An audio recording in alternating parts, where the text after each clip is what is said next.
আসসালামু আলাইকুম রাহমাতুল্লাহ। বিরোধী ভাইরা, পবিত্র কোরআনে যে কতটা ক্ষমতা থাকতে পারে, আল্লাহ পবিত্র কোরআনে বলেছেন, ইন্না নাহনু নাজ্জালনা যিকরা ওয়া ইন্না লাহু লাহাফিজুন। আমি পবিত্র কোরআনকে অবতীর্ণ করেছি আর এর রক্ষক আমি নিজেই। বিরোধী ভাইরা, এই ফরেনার ভাই বিভিন্ন ধর্মগ্রন্থগুলোকে ছিঁড়ে এখানে আগুন দিয়ে পোড়ার সময় কি ঘটলো পবিত্র কোরআন পোড়ানোর সময়, তা ভিডিওটিতে আপনি সম্পূর্ণ দেখবেন। আপনি দেখতে পাচ্ছেন যে এই ব্যক্তি একটি ধর্মগ্রন্থ বাইবেল নিয়ে আগুন দিয়ে পোড়াচ্ছে।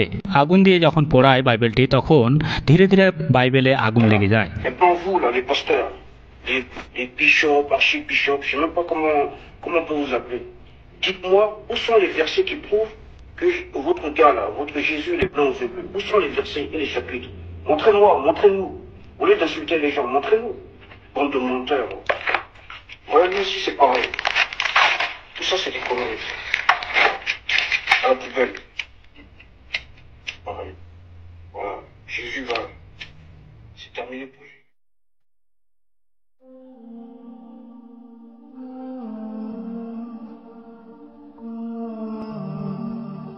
তারপর একটি হিন্দু ধর্মগ্রন্থ নিয়ে আগুন লাগিয়ে সেই ডাস্টবিনে ফেলে দেয়। কিন্তু কি ঘটে যখন পবিত্র কোরআনের প্রশ্ন আসে, তখন কি ঘটে? তাই ভিডিওটি আপনি দেখুন। প্রিয়দিনী ভাইরা, এই একটি ভিডিও প্রমাণিত সেই কাফেরদের জন্য যারা এই পবিত্র কোরআনকে বিশ্বাস করে না। এই পবিত্র কোরআন আল্লাহর পক্ষ থেকে এসেছে, তাই ভিডিওটি একটি প্রমাণ। তা দেখুন, পবিত্র কোরআনকে যখন এই শয়তান পোড়াতে যায় তখন কি ঘটে।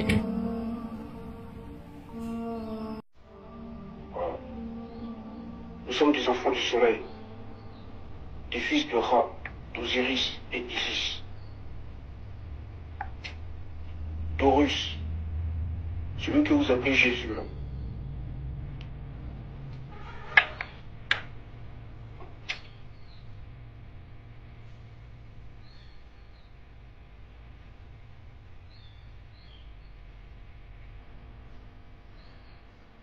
বিরোধী ভাইরা, এর পূর্বে আপনি দেখলেন যে এই শয়তান ভাইটি এর পূর্বে দুটি ধর্মগ্রন্থে আগুন লাগিয়ে সেই দুটি ধর্মগ্রন্থে কিন্তু আগুন লেগে যায়। কিন্তু পবিত্র কোরআনে যখন প্রশ্ন আসে, তখন পবিত্র কোরআন কিন্তু অত সহজে আগুন লাগে না।